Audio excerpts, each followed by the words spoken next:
Sa 3 points. Yun nga yun eh. Hindi ko alam, baka sa 4 points na ako magkona. Joke lang.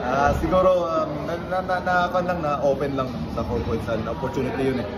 And taking the shot naman, hindi naman bago sa akin. Ginagawa naman ko naman sa training yun. Pero yun nga, nakaka-shoot sa 4 points, pero sa 3 points, medyo tagilid. Well, I'll work with that. So, mas marami ka pa bang ipupukol? Hindi naman sa sinasabi ko na madami ako itira doon. Pag may opportunity lang, gaya nun, libre. Napatin ko libre ako, kaya tinay ko yung opportunity. May gossip ka naman from coach? Yeah. We have. Gano'n naman si coach eh, wala namang pag libre ka, itira mo.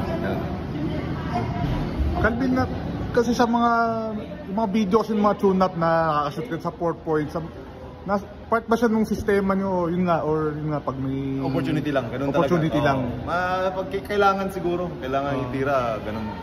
Pag libre ka, ititira naman talaga. Kahit sino naman dun sa amin, kaya naman tumira ng 4 points. Okay. Thank you.